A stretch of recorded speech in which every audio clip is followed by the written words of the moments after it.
నమస్తే శివన్న, బాగున్నావు అన్న? మనకు పెద్దోళ్ళు చాలా మాటలు చెప్పిన అన్న, పెద్దోళ్ళ దాకా వద్దులే. 8 సంవత్సరాల కిందట ఒక సినిమా రిలీజ్ అయిందన్న, దేశముద్ర అని చెప్పి, అల్లు అర్జున్ది. దాంట్లో ఒక పాట ఉంటుందన్న. పాట ఏం పాట అంటే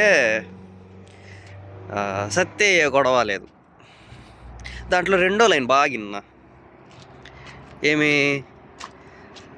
చెయ్యాలి రోజుకో తప్పు, అవ్వాలి నీకు కనువిప్పు. పాట పాడేంత స్టేజ్ మాది కాదులేన్న, మాకు రాదు. ఆ లైన్ చదువుతా: చెయ్యాలి రోజుకో తప్పు, అవ్వాలి నీకు కనువిప్పు, నువ్వు చేసిన తప్పే మళ్ళీ చేస్తే తప్పు, ఏ తప్పు చేయకుంటే అది ఇంకా పెద్ద తప్పు. మనకు ఈ లాస్ట్ 2 లైన్లు వదిలేయి, చేయాలి రోజుకో తప్పు అవన్నీ వదిలేయి. తప్పు జరుగుతుంది, ప్రతి మనిషితో జరుగుతుంది. నువ్వు కనువిప్పు తీసుకున్నప్పుడే, అంటే నీకు ఆ తప్పు తెలిసి కూడా, అది తప్పు అని నీకు తెలిసి కూడా నువ్వు సైలెంట్గా ఉన్నావు అనుకో, చేసేసిన తర్వాత అది తప్పు. ఇప్పుడు నువ్వు చేస్తాంటది అదే తప్పు. నీకు తెలుసు నువ్వు చెప్పింది రాంగ్ అని చెప్పి నీకు తెలుసు, అయినా కూడా నేను చేసింది రైటే అని చెప్పి నువ్వు మొండిగా కూర్చోండవు. నువ్వు ఇట్లే వదిలేసినావు అనుకో, నేను ఖచ్చితంగా పోలీసు వాళ్ళ దగ్గరికి పోతా. మాకు ప్రతిరోజు ఆర్డర్లు పడతాయి, పోలీస్ స్టేషన్లకి ప్రతిరోజు ఆర్డర్లు పడతాయి. ఎవడో ఒకడు ఫ్రెండ్లీగా మాట్లాడే ఎవడో దొరుకుతాడు, సరేనా?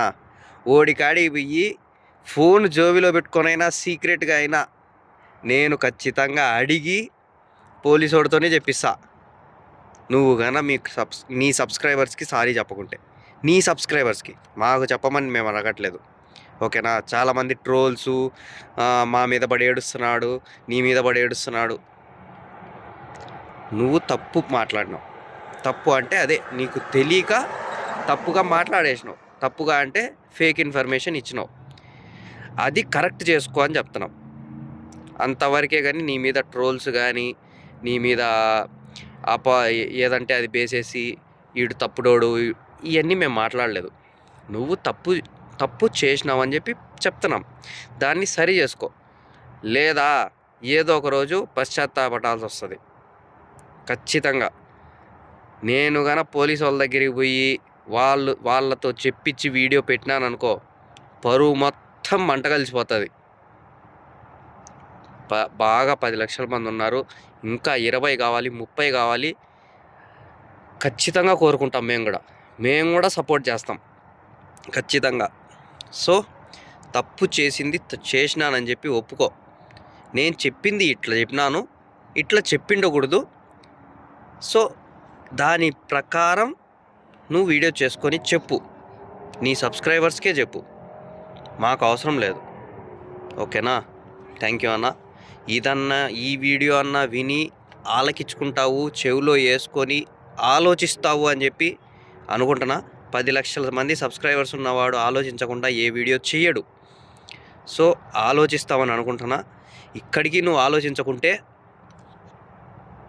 దాని తర్వాత నీ ఇష్టం, నీ సబ్స్క్రైబర్స్ నీ వాళ్ళంట, నీ యూట్యూబ్ ఛానల్ నీ ఇష్టం.